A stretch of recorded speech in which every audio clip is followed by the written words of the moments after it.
Today we are going to discuss LLMOps as part of LLMs for Executives and Dummies series. So here are the topics. First, how traditional MLOps can be adapted for LLMs, review end-to-end workflows and architectures, access key concerns for LLM ops such as cost, performance, trade-offs, deployment options, monitoring and feedback. And then we are going to talk about LLM-powered data pipeline. So ML and AI are becoming critical for businesses.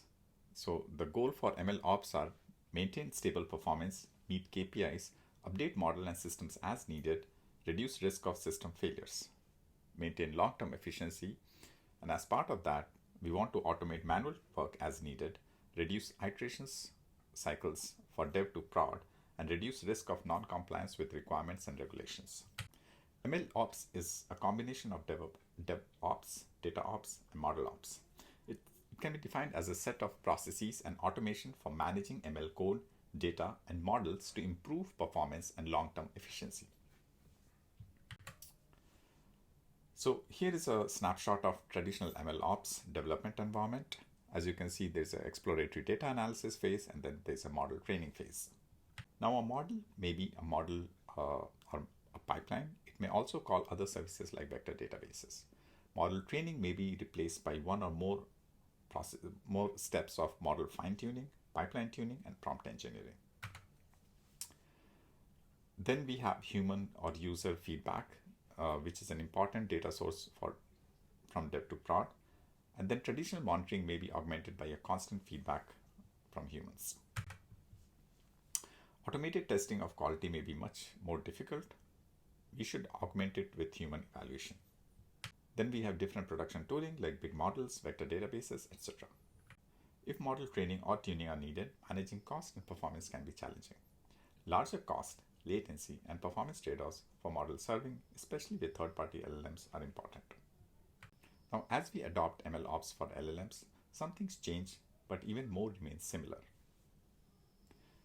Now, here are the key concerns as we adopt ML ops for LLMs. Prompt engineering, packaging model or pipelines for deployment, scaling out, managing cost performance trade-offs, human feedback testing and monitoring, deploying model versus deploying code, and service infrastructure like vector databases and complex models. Now, as part of prompt engineering, we need to track queries and responses, compare and iterate on prompts. The example would be MLflow. Then we need to standardize prompt formats using tools for building templates. And a good example would be LangChain and Llama Index. Then we need to automate, that is replace manual prompt engineering with automated tuning. An example tools would be DSP, that is Demonstrate Search Predict Framework. Now we also need to standardize deployment for many types of models and pipelines.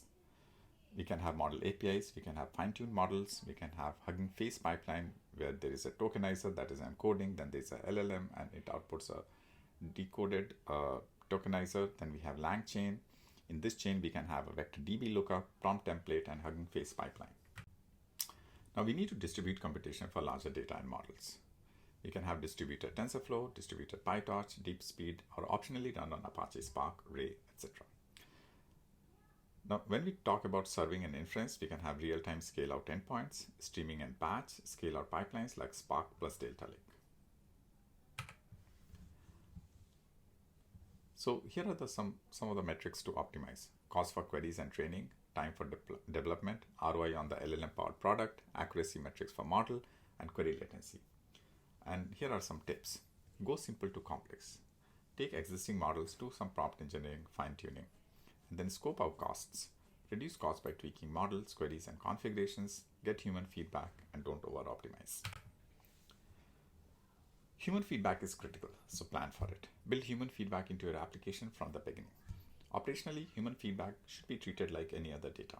Feed into your lakehouse to make it available for analysis and tuning. Now, what assets move from dev to prod? In the prompt engineering and pipeline tuning section, we can deploy pipelines as models.